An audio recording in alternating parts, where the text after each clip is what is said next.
നമസ്കാരം. ഇന്ന് നമ്മൾ എത്തിയിരിക്കുന്നത് കട്ടപ്പന ഇരട്ടയാറിലുള്ള കുറ്റ്യാനിക്കൽ ഫിഷ് ഫാമിലാണ്. അപ്പോൾ ആ ഫാമിൻ്റെ പ്രത്യേകത എന്ന് വെച്ച് കഴിഞ്ഞാൽ നിരവധി കാര്യങ്ങളുണ്ട്. അവിടുത്തെ മീൻ വളർത്തൽ കാര്യങ്ങളും മീനെ പരിപാലിക്കുന്നത് ഒത്തിരി പഠിക്കാനുണ്ട് നമുക്ക്.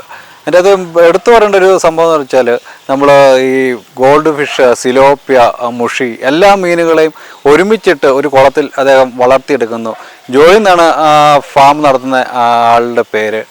കൂടാതെ അദ്ദേഹത്തിൻ്റെ കൃഷിയിടത്തിൽ കുറച്ച് ഔഷധ ചെടികളും കാര്യങ്ങളും കുറേ കാര്യങ്ങളുണ്ട്. അപ്പോൾ അദ്ദേഹത്തിൻ്റെ ആ കാര്യങ്ങളെല്ലാം നമുക്കൊന്ന് ഈ ആഴ്ചയിലത്തെ എപ്പിസോഡിലൊന്ന് കണ്ട് മനസ്സിലാക്കാം. അപ്പം അദ്ദേഹത്തെ പരിചയപ്പെടാം. അദ്ദേഹത്തിൻ്റെ ഫാമിങ് കാര്യങ്ങളെല്ലാം കൂടെ നമുക്കൊന്ന് പരിചയപ്പെടാം.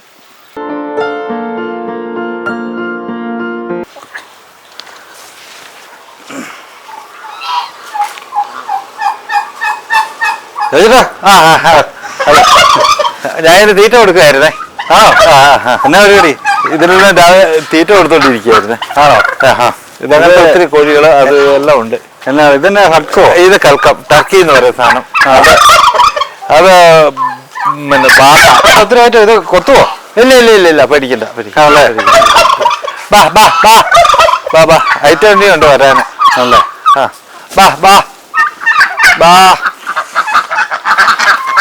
ബാബാ ബാബാ ഇതിന്റെ ഉണ്ടാക്കി ഞങ്ങൾ ഇവിടെ കൊടുക്കുന്നുണ്ട്. അപ്പൊ ഞങ്ങള് ഇന്ന് വന്നതേ ചേട്ടന്റെ ഫാമൊക്കെ വെറൈറ്റി ആയിട്ട് മീൻ വളർത്തുന്ന എല്ലാ മീനും കാണിക്കാം. എന്തൊക്കെ ഐറ്റങ്ങളുണ്ട്, പുതിയ ഐറ്റം ഒക്കെ വന്നിട്ട് പുതിയ ഐറ്റം ഇഷ്ടം പോലെ ഉണ്ട്. ആണല്ലേ? ഞങ്ങള് 10-30 വർഷമായിട്ട് ഇവിടെ കൃഷി ചെയ്യുന്നതാണ്. ആണല്ലേ? ഞങ്ങൾക്ക് ഓൾ ഇന്ത്യ ലൈസൻസ് ആണ്. ഇവിടെ ഞങ്ങൾക്ക് എടുക്കുകയും കൊടുക്കുകയും ചെയ്യാം. നമ്മള് തൊട്ടുകാലത്ത് ഡാമിൽ നിന്നൊക്കെ പിടിക്കുന്നുണ്ടോ? ഉണ്ട്. അവിടെ ഉണ്ട്. അവിടെ പിടിക്കുന്നുണ്ട്. തലയിട്ട് പിടിക്കുന്നുണ്ട്. ഓക്കെ, അപ്പൊ നമുക്ക് ഫാമൊക്കെ കണ്ടാലോ? ശരി.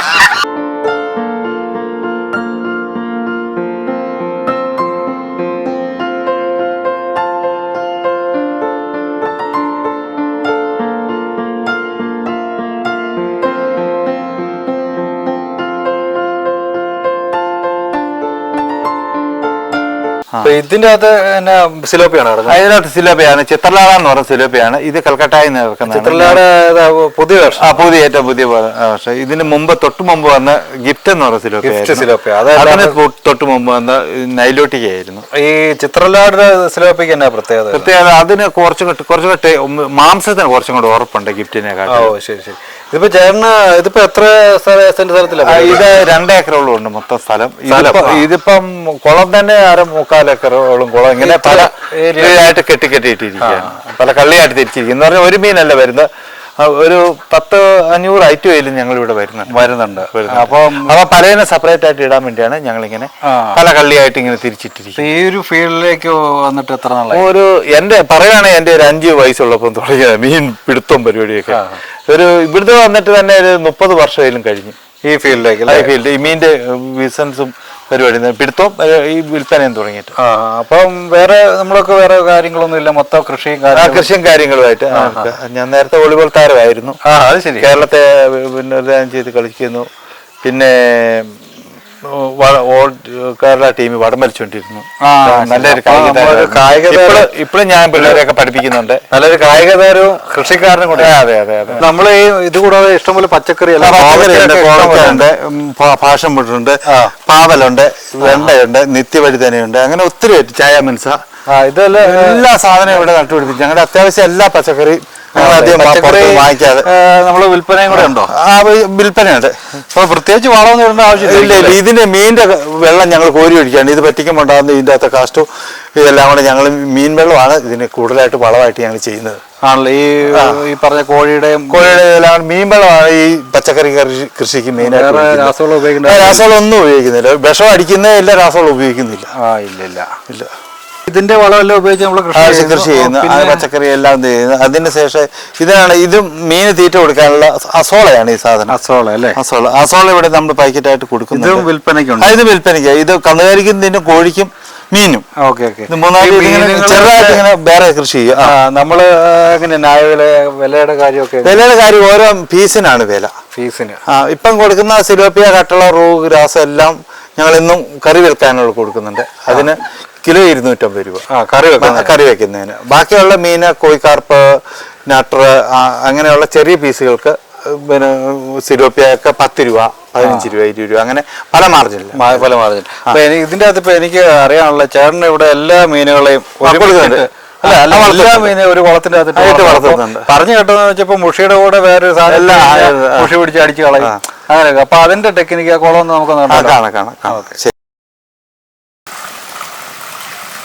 ഇതാണ് ഇപ്പൊ എല്ലാ മീനുകളും എല്ലാ കാലത്ത് വരുന്ന എല്ലാ മീനുകളും ഉണ്ട് ഇതിന്റെ അകത്ത്.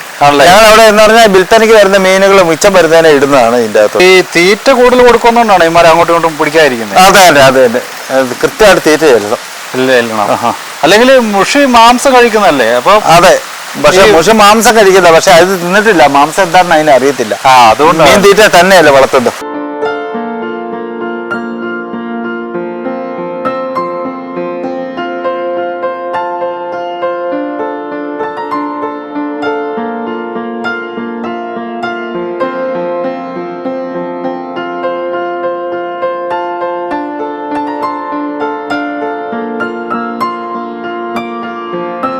ഇപ്പം ഈ വെള്ളത്തിൽ നിന്ന് എന്താ തപ്പിയെടുത്ത സാധനം? ഈ സാധനമാണ് നൊത്തക്ക എന്ന് പറയും, അല്ലെങ്കിൽ നമ്മളിവിടെ ഞമണിക്കാന്ന് പറയും. ആലപ്പുഴയൊക്കെ നൊത്തക്ക എന്ന് പറയും. ഇത് ഒച്ചല്ലേ?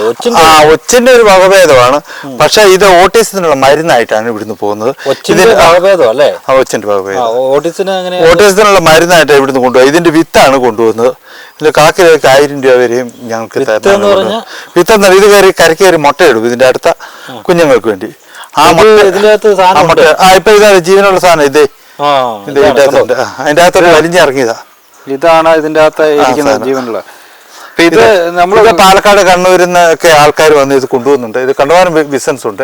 അല്ല, ഈ ഞവണിക്ക ഇറച്ചി മാംസമായിട്ട് ഉപയോഗിക്കുന്നു. ഇതിനകത്ത് മാംസം പൊട്ടി ചൂടുവെള്ളത്തിലിട്ട് ഇട്ട് കഴിഞ്ഞാൽ കിള്ളി എടുക്കാം. ഇത് ഏറ്റവും നടുവേദന അങ്ങനെയുള്ള സംബന്ധമായ ഞരമ്പ് സംബന്ധമായ എല്ലാ അസുഖങ്ങൾക്കും ഇത് ഏറ്റവും നല്ല മാംസമാണെന്നാണ് പറയുന്നത്. അതെ, ഈ ഓട്ടിസത്തിന് ഇപ്പൊ ഇതിനു വേണ്ടി ഇതിന് വിത്തിന് വേണ്ടി ഇഷ്ടംപോലെ ആൾ വരുന്നുണ്ട് ഇവിടെ. ഇതിന്റെ സൈഡിൽ വിത്ത് എടുക്കും.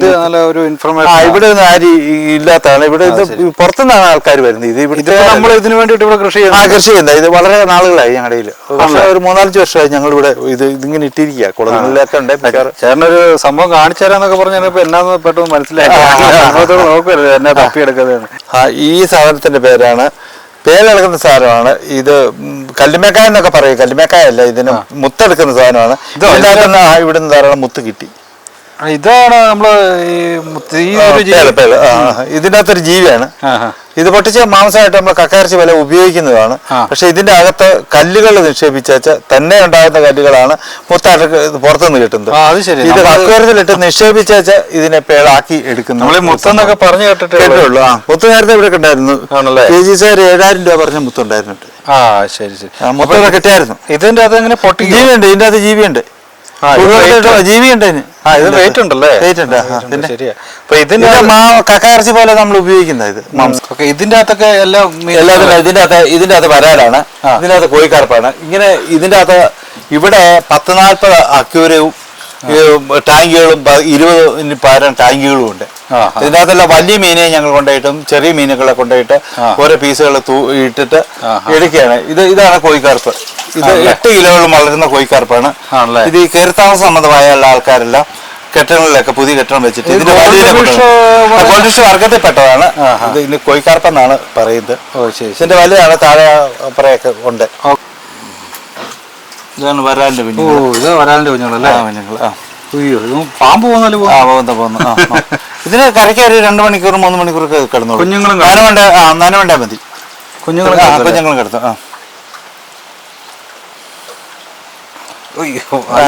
ധാരാളം ഉണ്ട്. ധാരാളം കുഞ്ഞുങ്ങളെ ഞങ്ങൾ ഇറക്കി കൊടുക്കുക. ഇതാണ് ഈ മീൻ വിഴുങ്ങുക എന്ന് പറയുന്നത്. പണ്ടൊക്കെ വലിയ വിഴുങ്ങുന്ന വരാലാണോ? വരാല്. ഈ സാധനത്തിന്റെ ചെറുതിനെയാണ് പണ്ട് ആസ്മക്കാർക്ക് ആന്ധ്രയിൽ പോയി വിഴുങ്ങുക എന്ന് പറയുന്നത്. വരാലാണ്. ഇത് വിയറ്റ്നാം വരാലാണ്. വിയറ്റ്നാമിൽ ഉണ്ടാക്കുന്ന വരാലാണ്. ഇത് മീൻ തീറ്റ ആണ് തിന്നുന്നത്. മറ്റ് വരാലുകളെല്ലാം മറ്റ് മത്സ്യങ്ങളെ തിന്നാണ് വളരെ. ഈ പുതിയതായിട്ട് വരുന്ന ആൾക്കാരോട് എന്താ പറയാ? ഈ മേഖല നല്ല പ്രസ്ഥാനമാണ്. നന്നായിട്ട് നോക്കണം. മറ്റു ജീവികളെ പോലെ തന്നെ ഇതിനെ നോക്കണം. ആണല്ലേ? ഇത് വെള്ളത്തിലായതുകൊണ്ട് ഇത് കരച്ചിലൊന്നും ഇല്ലാത്തതുകൊണ്ട് നമുക്ക് ഇതിന്റെ തീറ്റയുടെ കാര്യങ്ങളൊന്നും ശ്രദ്ധിക്കാൻ പറ്റില്ല. പക്ഷെ പിന്നെ നമ്മളെ നന്നായിട്ട് നോക്കുകയാണെങ്കിൽ നല്ല ലാഭകരമാണ്. നമുക്ക് വീടുകളിൽ ചെറിയ പടതാക്കുളമൊക്കെ ഉണ്ടാക്കി അത്യാവശ്യം നമ്മുടെ വീട്ടിൽ ആഹാരത്തിനുള്ളത്. പടതാക്കുളത്തിന് വേറെ എന്തെങ്കിലും പ്രശ്നങ്ങളുണ്ടോ? ഇല്ല 5 വർഷത്തോളം മിക്കാറുള്ള പടുതാക്കൾ. ഇപ്പം പുതിയ പടുത വരുന്നത് ഒരു 10 വർഷമൊക്കെ അല്ല, നിൽക്കില്ല. നമുക്ക് ഈ വെള്ളം റീഫിൽ അത് കൃഷിക്ക് ഏറ്റവും നല്ലതാണ്. മത്സ്യം വളർത്തുക എന്ന് പറഞ്ഞാൽ മത്സ്യത്തിന്റെ കാഷ്ടവും കുമ്മായം ചാണകങ്ങളെ കൂടിയാൽ പിന്നെ മണ്ണിലെ pH ഏറ്റവും നല്ലതാണ്. മണ്ണിലെ pH എന്നാണ് മത്സ്യ കാഷ്ടവും ഇതുപോലെ ചേർന്നാൽ കൃഷിക്ക് ഏറ്റവും അനുയോജ്യമായ സാധനമാണ് അല്ലേ മീനിന്റെ വെള്ളം. അപ്പൊ നമുക്ക് ഇവിടെ വന്നു കഴിഞ്ഞാൽ നല്ല ഫ്രഷ് മീനെ പിടിച്ചോണ്ട് കഴിക്കാനുള്ളതും കിട്ടും. ഇപ്പൊ ഇഷ്ടംപോലെ മീൻ ഞങ്ങള് ദിവസവും ഡാമിൽ നിന്ന് എടുക്കുന്നുണ്ട്, ഞങ്ങളിവിടെ വളർത്തുന്ന മീൻ എടുക്കുന്നുണ്ട്. എല്ലാം എന്ത് മീൻ ചോദിച്ചാലും മിക്കവാറും ദിവസങ്ങളിൽ കറി വെക്കാൻ തരും. 5 കിലോ വരെയുള്ള മീനുകൾ ഇവിടുത്തെ കർഷകർക്ക് അവരുടെ പ്രശ്നങ്ങൾ എന്തെങ്കിലും ഞങ്ങൾ പരിഹരിക്കും. വെള്ളം പരിശോധിക്കും. വെള്ളത്തിൽ എന്തെങ്കിലും പിന്നെ വെള്ളം പോരായാണ്, വെള്ളത്തിന്റെ pH നോക്കണം, അതല്ല മീൻ ഇടാൻ പറ്റുള്ളൂ. pH ഒരു പ്രശ്നമാണ്. pH ഒരു പ്രശ്നമാണ് വെള്ളത്തിൽ. ഈ പടുതാക്കുളമൊക്കെ ഉപയോഗിക്കുന്നവരുടെ അതൊക്കെ അതിന്റെ അളവിനനുസരിച്ച് ചാണകം കുമ്മായം കൂടി ഇട്ട് പിന്നെ അതിന് ശേഷം മീൻ ഇടുക. അതിന് മുമ്പും മീൻ കൊണ്ട് ഇട്ടിട്ട് വേണേലും ചാണകം കുമ്മായം കൂടി ഇടണം. എന്നാലും അതിന്റെ pH പരിഹരിക്കാം. ആ ഒരു സാധനം ഇട്ടാലേ വളർച്ച ഉണ്ടാവുള്ളൂ മീന്. അതിന്റെ ഓക്സിജന്റെ അളവ് കൂട്ടിയാലോ വെള്ളത്തിലെ മത്സ്യങ്ങൾ വളരുള്ളൂ. സാധാരണക്കാർക്ക് അറിവില്ലാത്ത ഒരു കാര്യമാണ്. ഓക്സിജൻ വെള്ളത്തിൽ കുറവാണെങ്കിൽ മീൻ എന്ത് തീറ്റ കൊടുത്തിട്ട് കാര്യമില്ല, വളരുകയാണ്. അതിന്റെ ഓക്സിജൻ ശരിയാക്കുകയാണ്. അപ്പൊ അത് വെള്ള പരിശോധന വയ്ക്കണം. ചില കാര്യങ്ങളിൽ നന്നായിട്ട് നോക്കണം. ശരി. അപ്പം നമുക്ക് വേണ്ടി ഇത്രയെല്ലാം കാര്യങ്ങൾ പറഞ്ഞ ചുരുങ്ങിയ സമയം കൊണ്ട് എല്ലാ കാര്യങ്ങളും പറഞ്ഞു തന്നതിന് നമ്മളെ ജോയിച്ചേട്ടന് എൻ്റെ നന്ദി അറിയിക്കുകയാണ്. അപ്പോൾ ഞാനും നമ്മുടെ ചാനലിനോടും നന്ദി രേഖപ്പെടുത്തും. ഈ പ്രസ്ഥാനം നല്ല രീതിയിൽ ബാക്കി വളർന്നു വന്ന ആൾക്കാർക്ക് നല്ല ഉപകാരം. തീർച്ചയായിട്ടും.